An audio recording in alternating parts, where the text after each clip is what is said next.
Olá pessoal, beleza? Tudo bem com vocês? Vamos para mais uma aula de Educação Física. Eu sou o professor Eduardo e hoje nós vamos dar continuidade ao estudo sobre as lutas, os elementos das lutas pelo mundo. Hoje vamos focar nas lutas brasileiras. Então, no Brasil foi desenvolvido várias lutas, né? Como toda a cultura brasileira, como todas as modalidades brasileiras sofreram e sofrem influência estrangeira, certo? Então nós temos várias lutas de fato brasileiras. Por exemplo, nós temos a capoeira, nós temos o uca-uca, nós temos a luta marajoara, nós temos o berimbau e nós temos o jiu-jitsu brasileiro, certo? Hoje nós vamos estudar mais sobre as lutas indígenas. Então, pessoal, os índios, né, eles criaram várias maneiras de estar inserindo essas lutas em suas práticas, em seus rituais, em suas comemorações. Portanto, é fácil falar de uma luta indígena porque os índios, né, eles que criaram para a gente esses métodos, essas técnicas de caça, né, de pesca. Então isso é uma luta, né? Como nós temos as lutas braçais também. Então, os índios, eles faziam competições, né, de lutas, primeiramente de caça, né? Os seus melhores guerreiros, eles caíam na mata em busca de caça para, quando fizer seu retorno, fazer as comemorações, né? E as lutas indígenas, né, elas são aquelas tradicionais dos povos indígenas brasileiros, sendo modalidades de artes marciais, certo? E sendo também um estilo de vida. Um importante exemplo dessas lutas é o uca-uca, né? Então, esses índios, eles têm algumas maneiras diferentes dessas práticas, né, com algumas regras exclusivas, certo? Que essas modalidades chegaram a desenvolver fundamentos e ajudar na criação de outras modalidades e melhorar, né, a execução. Por exemplo, nós temos o multicampeão Anderson Silva. Hoje ele não está mais lutando no MMA. E o Anderson Silva, ele foi campeão por vários anos, né? Ele passou, acho que mais de 10 anos defendendo o cinturão do UFC, sendo que ele é praticante de várias modalidades, como taekwondo, jiu-jitsu, boxe, karatê. E o Anderson Silva, ele foi buscar se reinventar. Quando ele foi muito tempo sendo campeão, né, os seus adversários passaram a estudar mais ele para enfrentar e vencer. Então ele foi buscar influência, foi buscar treino e inovação lá nos índios. Então vocês podem até estar conferindo isso. Eu vou deixar o linkzinho para vocês conferir a visita do Anderson Silva na tribo dos Xingus, onde ele fez um treinamento lá do uca-uca, certo?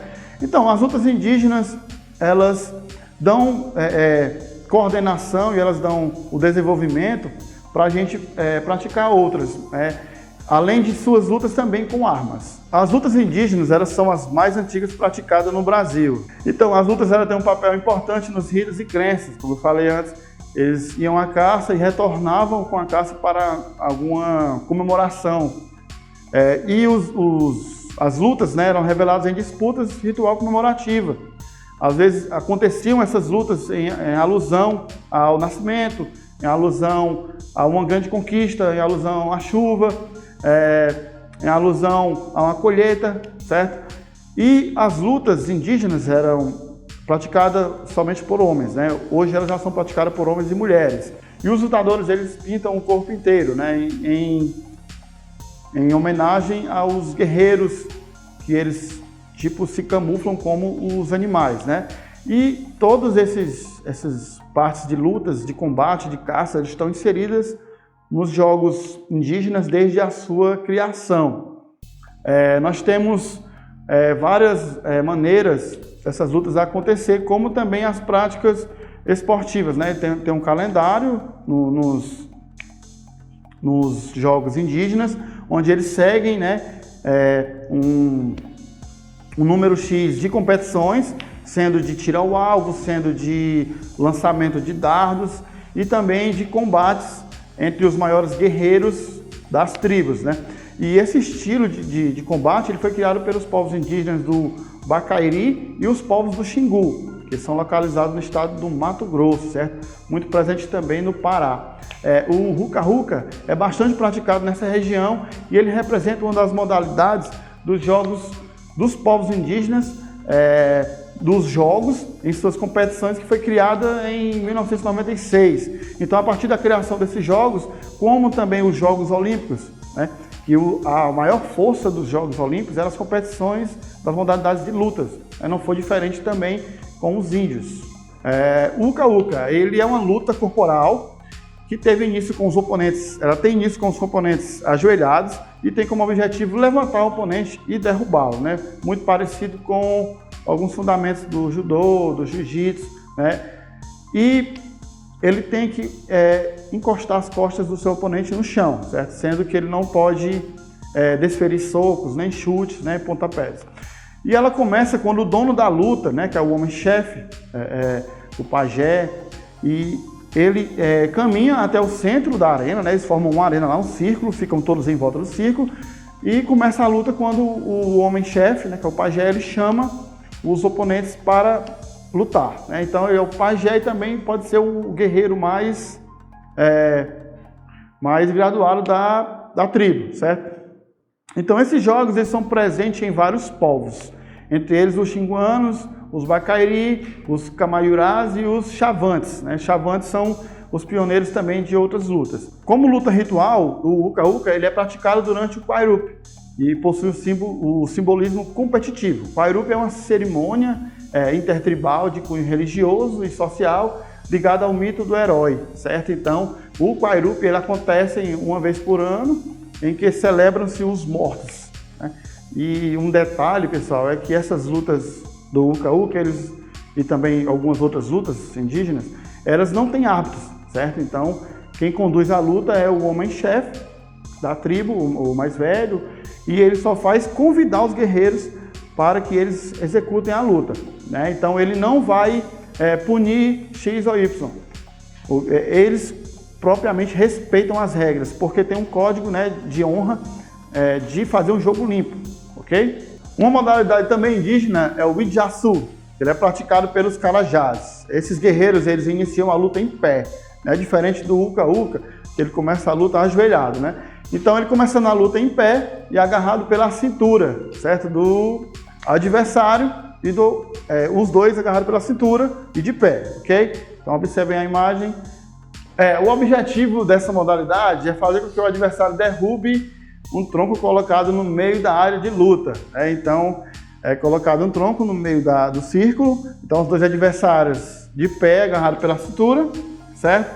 Então um tenta derrubar o outro, fazer ele se locomover, né? Fazer ele trocar de lugar, derrubando o tronco no centro da área de luta, certo?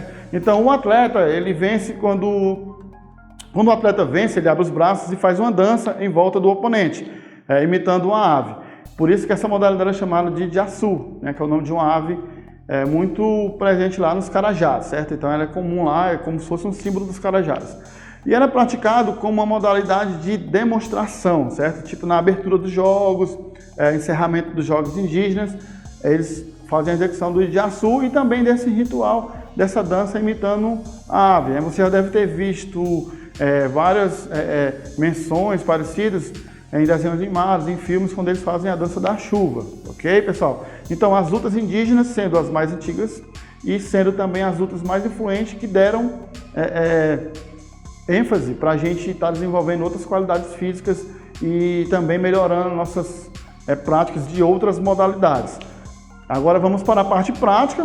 Na parte prática a gente vai fazer algumas adaptações nas lutas indígenas, trazendo para a nossa realidade, ok? Vamos lá? Ok, pessoal, chegamos à parte prática de lutas. Então a gente vai fazer duas atividades. Luta do toque no joelho, onde eu vou convidar uma pessoa para participar. A gente vai ficar de frente com a mão no ombro, certo? Com o objetivo de tocar no joelho do adversário. E claro, o adversário não vai deixar isso acontecer. Atividade 2, luta de galo, ok? Vamos ficar os dois aqui abaixados, com as mãos, encostando nas mãos do adversário. E o objetivo da atividade é desestabilizar o oponente, certo? Desestabilizar o oponente, ok? Vamos lá então. Vamos lá, o objetivo é tocar no joelho do adversário. Não pode soltar as duas mãos ao mesmo tempo do ombro.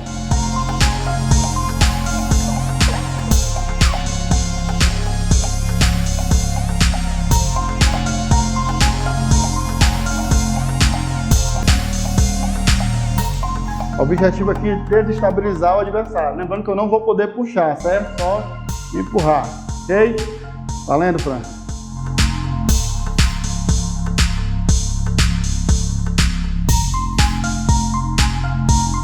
Então, pessoal, chegamos ao fim da nossa aula.